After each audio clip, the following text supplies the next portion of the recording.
is another beautiful day, and right now we're putting up the walls for the garage so we can start setting the trusses and then finishing out the roof line and also, well, sheeting the rest of the house. Once that's done, there's a little bit of sheeting on the back side of the house and then a little bit of cleaning up around a few areas, wrap the house, put some windows in, get the roof measured for sheeting, and yeah, getting close to being weather tight.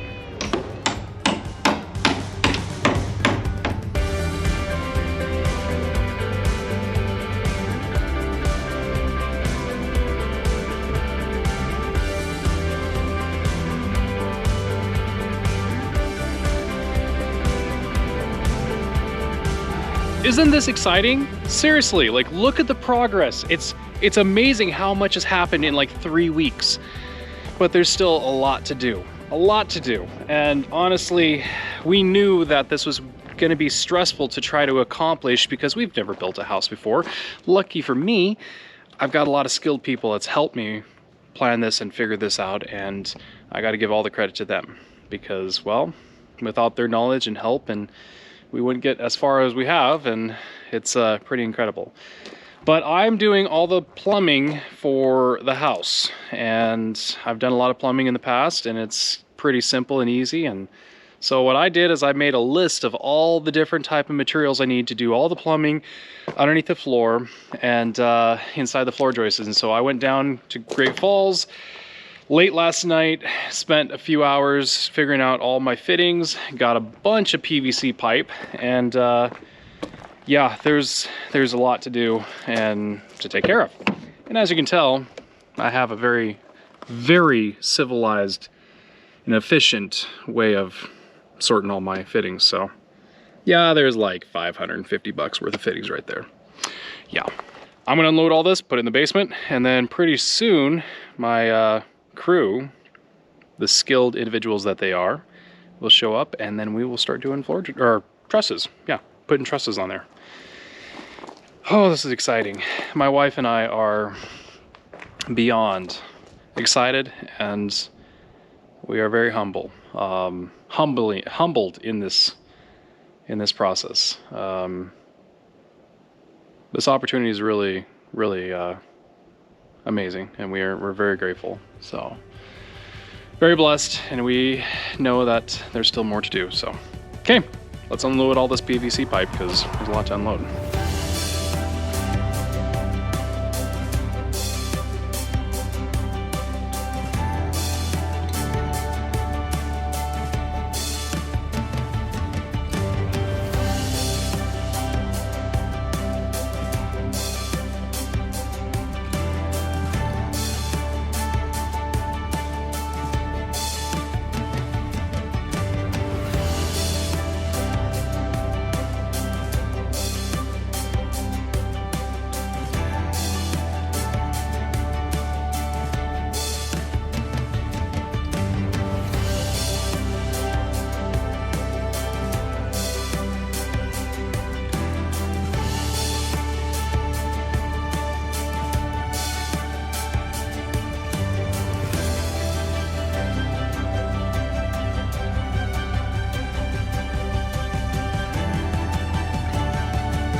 Lots going on, but that's okay. Putting some fuel in the loader, and we got some sheets of OSB for the roof to finish it out. Then I'll bring it back over to my place, and the roof will get sheeted today. That's an exciting thing. But there's more to do. Anyways, getting fuel. By the way, guys, if you haven't seen the video on this front end loader, you really should check it out. It's kind of cool. We repowered it, put a different motor in it, and yeah, it's pretty sweet.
You ready?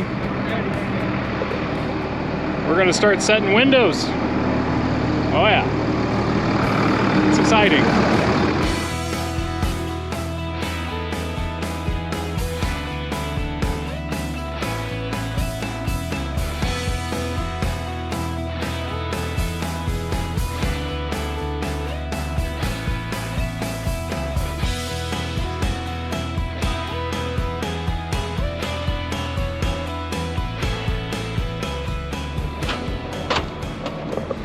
Now this is the first window going in the house, so it's kind of exciting.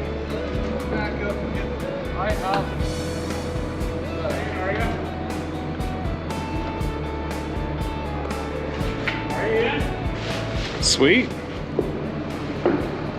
Yeah, I'm pretty lazy. I didn't help them at all. I held a camera. But this is pretty cool though.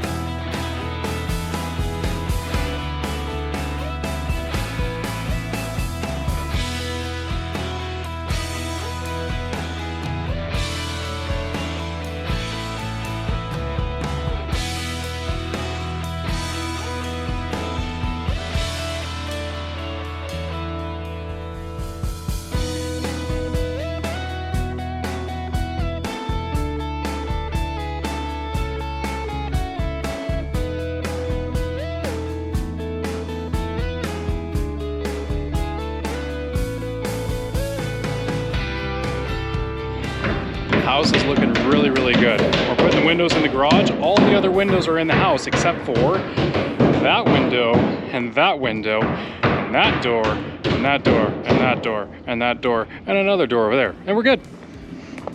Time to go eat though. It's noon.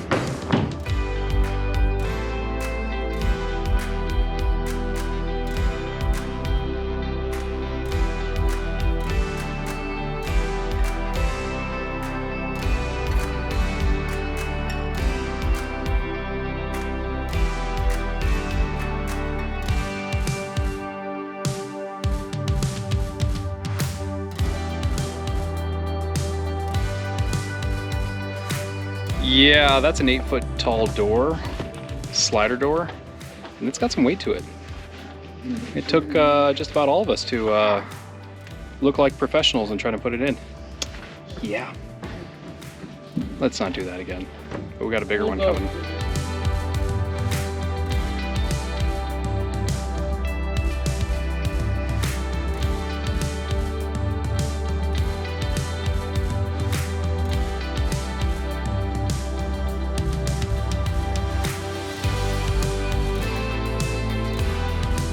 That is a very big, expensive window. It's like 6 feet wide, 8 feet tall. Yeah, my wife's got very expensive tastes, but it looks good. It looks really good, actually. That's heavy too. A lot of these windows are heavy. Weird.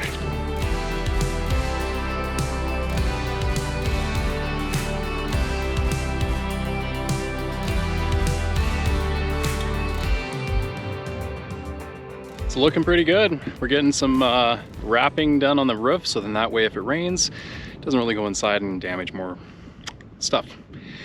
Anyways, yeah, they've basically got the whole roof done. As you can tell, they're over on that corner. And I think that's the last corner actually. Oh, they got the other side too, but they're making it look good. Now they're working on the soffit over there and doing a great job, by the way. And they got cool tools that I wish I had years ago, because we've done a lot of that and we've had to cut it by hand. And that little shear makes it really nice. And by the way, it's kind of windy today. We've had great weather until now, and it's a little windy. But anyways, weather's gonna change. It's gonna get colder. And they're talking rain too, maybe snow. Which means my sewer, well, I need to kind of get that dug out away from the house and then get a septic tank and then drain field and all that good stuff. But I need the backhoe to dig myself a little bit of a trench yonder over there. All right, time to dig. By the way, I like this backhoe, this old Ford. It's got a lot of slop in it, but it does well. does really well. Okay, digging time.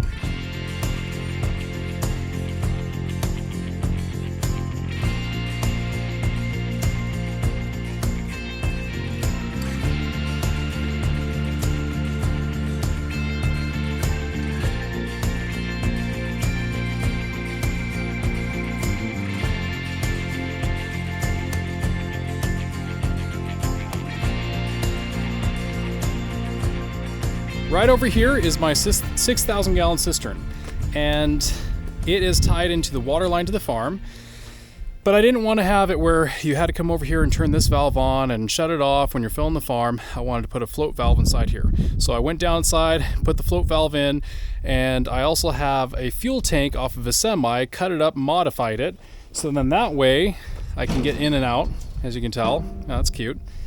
But how about we crawl down inside and I'll show you what I got going on for my float valve. Should work out pretty well. Okay, let's get inside. I'm gonna have to put the camera down because this is a little tight for me. This is barely 2 feet. Actually, this fuel tank is more than 2 feet. But when I get down into my fiberglass tank, it gets below 2 feet. Not below. The opening's below 2 feet. There. Careful. Oh, this is tough. Okay, here we are in my wonderful 6,000 gallon cistern, which is very dark that direction. But as you can tell, here's my float. So if the fuel or the water gets up to the top, it'll shut it off. If it goes down so far, it'll say, hey, I need some water.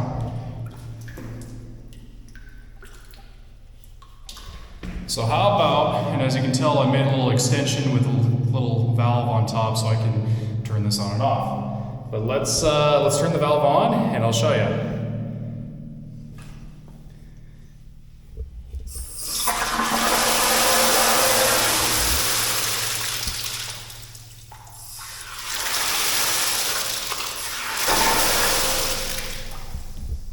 Oh yeah, we're in business. It's gonna work out really, really well. Feels good to have that done. So I'm gonna turn it off, get out of this wonderful, big, massive pit of despair, because who knows, it's dark back there, I don't like that, so let's get out of here. Anyways, that's done. Oh yeah.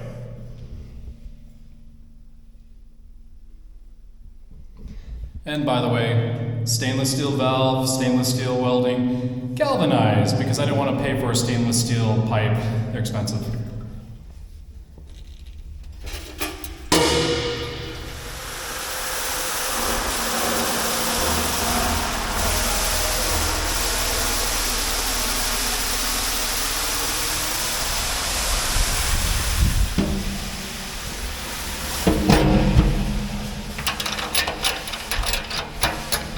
So let's walk down to my utility room, and I've got the valve hopefully off, and I don't hear any water running inside here. Now granted, it's only gravity fed. Ooh, it's nice and dark in here. And the valve is on.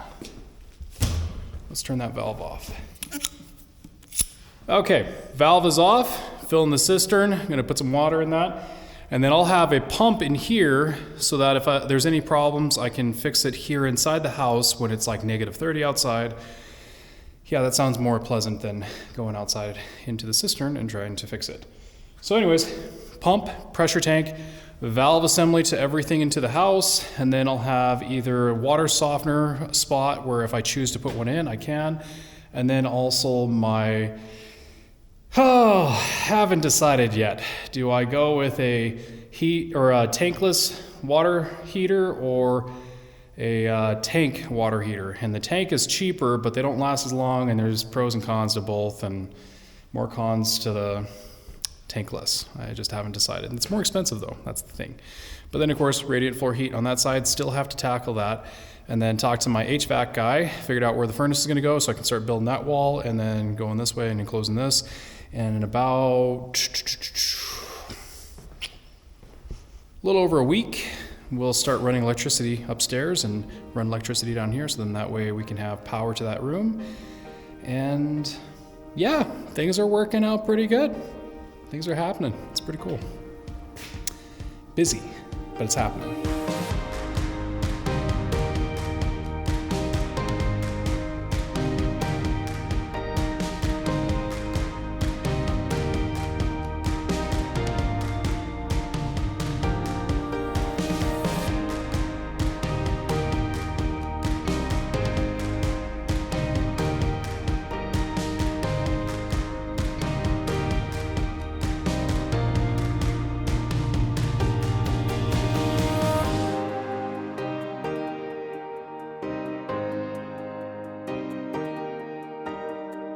I'm down here in the utility room, and I need to build this wall because my furnace is going to go right about there. And that being said, I only have 2 more of these plywood sheets left, so I can't enclose the whole thing, but that's okay. It'll get me started for my furnace, but I do have an electrical panel that's going to go on the side of the door here, and so I want to make sure that I get the wall built for that electrical panel. So anyways, let's build a wall. And by the way, kind of got something going on here. Yeah, looking kind of like a Mike Less, farmhand Mike. Yeah, I'm gonna probably shave it off tonight, but we'll see. Maybe I'll keep it. I'm going to FFA tomorrow, so yeah. Anyways, I'll figure it out as I go. Yep, getting kind of long there. All right.